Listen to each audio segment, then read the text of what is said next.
Isabella Guzman mendadak viral setelah videonya sedang tersenyum di pengadilan beredar luas di jagat maya. Dia dikatakan sebagai pembunuh berdarah dingin setelah menikam ibunya dengan cara yang tragis pada tahun 2013 lalu. Namanya pun kini bertengger di jajaran trending Google pada Rabu, tanggal 9 September tahun 2020 karena ia dianggap cantik namun mematikan.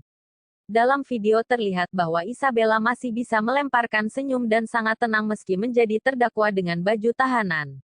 Siapa Isabella Guzman? Tikam ibu 151 kali.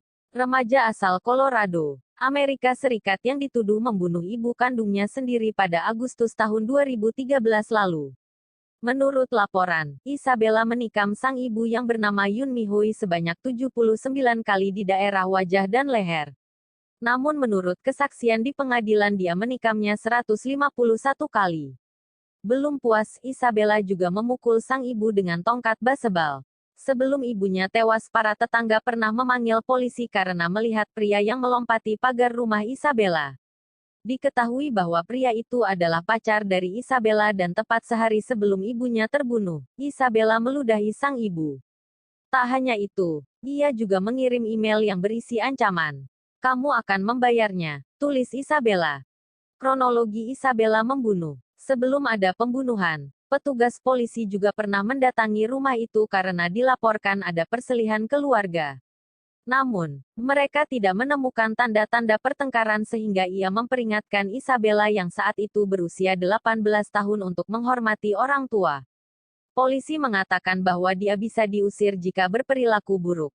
Mendengar hal itu, Isabella pun akhirnya diam di kamar sepanjang hari. Yoon Mi Hui ketakutan dengan Isabella sehingga ia memanggil mantan suaminya untuk menasihati sang anak. Mereka mengira bahwa Isabella menuruti perkataan sang ayah namun ketika Yoon Mi Hui pergi ke kamar mandi, Isabella ikut dengan ibunya itu. Sang ayah pun berusaha menyelamatkan Yoon Mi Hui namun Isabella menutup pintu kamar mandi dan mulai terdengar suara dentuman hingga darah mengalir. Kelakuan Isabella setelah pembunuhan. Setelah keluar dari kamar mandi sembari memegang pisau, Isabella berjalan dengan ekspresi datar. Dia melarikan diri dari rumah dan sembunyi di toilet kamar terdekat.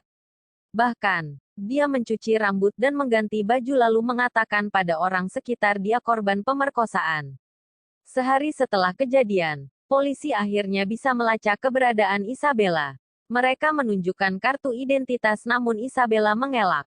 Itu memang seperti aku, tapi kayaknya bukan, kata Isabella.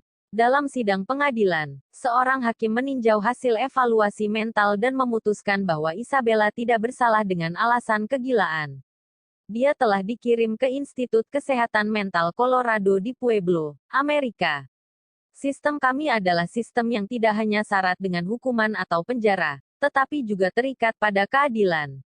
Anda harus melihat komponen ini yaitu kesehatan mental, kata jaksa wilayah yudisial, George Brauchler.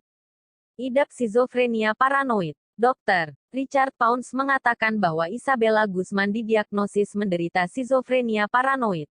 Dia menambahkan bahwa Isabella akan berada di rumah sakit untuk jangka waktu yang tidak ditentukan.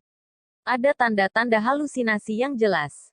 Dia menatap keluar angkasa, bercakap-cakap dengan orang-orang yang tidak ada dan dia menertawakan dirinya sendiri, kata dokter Richard. Isabella tidak tahu benar atau salah. Isabella akan terus dirawat sampai dia tidak lagi menjadi risiko dan ancaman bagi masyarakat. Pengadilan mengatakan bahwa sulit untuk menentukan putusan karena pembunuhan yang dilakukannya sangat kejam. Namun, demi keadilan dan jaksa George Brauchler yakin berdasarkan bukti yang dilihatnya bahwa Isabella Guzman tidak tahu benar dan salah.